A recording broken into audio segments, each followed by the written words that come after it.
आपने कर्जा लिया, ये कोई पाप नहीं कर दिया, ना तो कर्जा लेना गुनाह है, और अगर आप कर्जा नहीं चुका पा रहे तो ये भी कोई अपराध नहीं है। कई लोग डराते हैं, यहां भी कई बैंक वाले कहते हैं कि आप तो कह रहे हो कि कर्जा भरना बंद कर दो, पैसे देने बंद कर दो।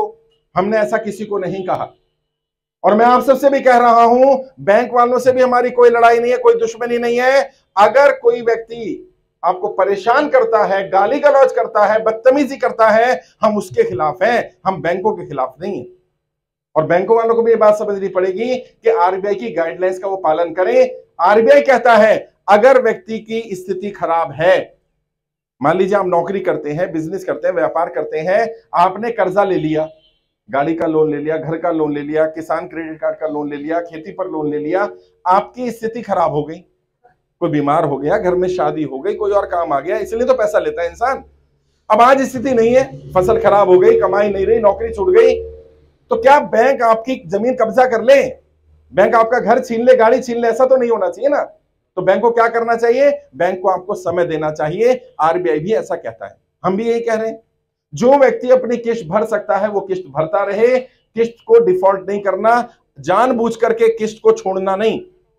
लेकिन अगर आप किस्त नहीं भर सकते किसी भी कारण से, नौकरी छूटने के कारण, व्यापार बंद हो जाने के कारण, बेटा इसकी आवाज थोड़ा ठीक कर, ट्रबल ज्यादा हो रहा है। अगर आप किस्त नहीं भर सकते हैं तो डरना नहीं है, घबराना नहीं है, परेशान नहीं होना। क्यों? क्योंकि बैंक को आप अपनी स्थिति के बारे में बताइए, और बैंक की जिम्मेदारी बनती है कि बैंक आपकी स्थिति को देख करके आपकी मदद करे, आपको सपोर्ट करे।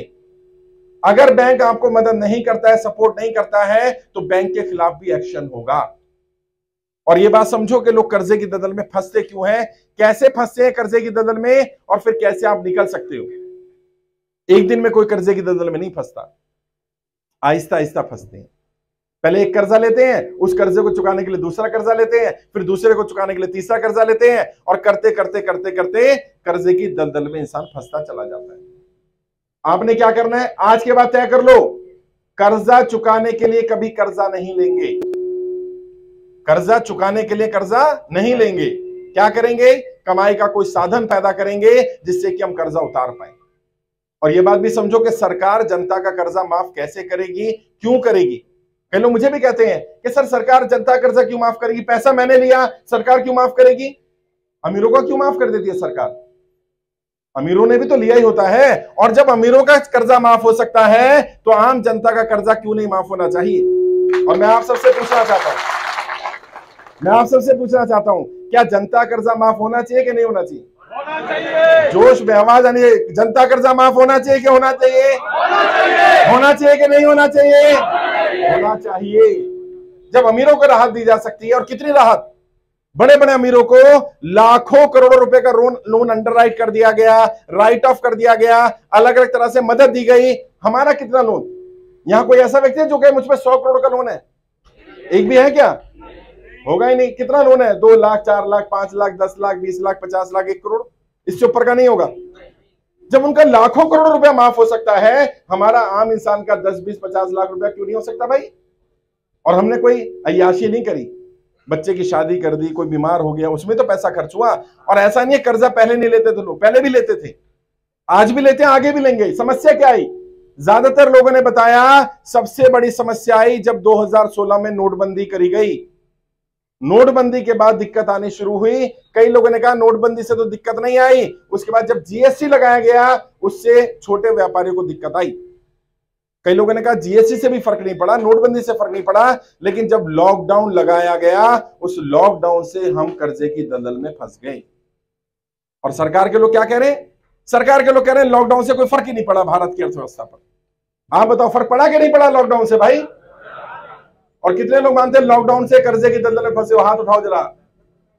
इतने सारे लोग देख लें, सरकार के लोग देख लें, इतने सारे लोग, लगभग हर व्यक्ति मानता है लॉकडाउन के कारण कर्जे की दलदल में फंसे। लेकिन आपने कर्जा लिया और किसी भी कारण से आप कर्जे की दलदल में फंसे, कोई गलत कदम मत उठाइए, अपने आप को दोषी मत ठहराइए, अपने आप को दोष मत दीजिए। आप कर्जे की दलदल में फंसे, इसमें आपकी गलती नहीं है, इसके लिए सरकार की गलत नीतियां जिम्मेदार है। और मैं आपसे वादा कर रहा हूं, आज नहीं तो कल सरकार को जनता का कर्जा माफ करना पड़ेगा, और कोई विकल्प नहीं है उनके पास। और हमारी कोई गलत मांग नहीं है, हम ये नहीं कह रहे कि हमारा सबका एक साथ कर्जा माफ कर दो, हम तो कह रहे हैं जिनके कमाई का कोई साधन नहीं है, जिनका व्यापार बंद हो गया, जिनकी नौकरियां छूट गई, जिनकी फसल खराब हो गई, जिनके पास कमाई का कोई साधन नहीं रहा, उनका तो लोन माफ कर दो यार, है जिनका कोई कमाने वाला नहीं रहा। मैं भी मुंबई गया, महाराष्ट्र में पता चला मुझे, एक लेडी, एक औरत, उसका एक बेटी छोटी सी 3 साल 4 साल की, बैंक ने उनका घर कब्जा कर लिया, उनके हस्बैंड ने लोन लिया था और उनकी डेथ हो गई, वो एक्सपायर कर गए, वो दुनिया में नहीं रहे और बैंक ने उन्हें घर से निकालकर घर सील कर दिया।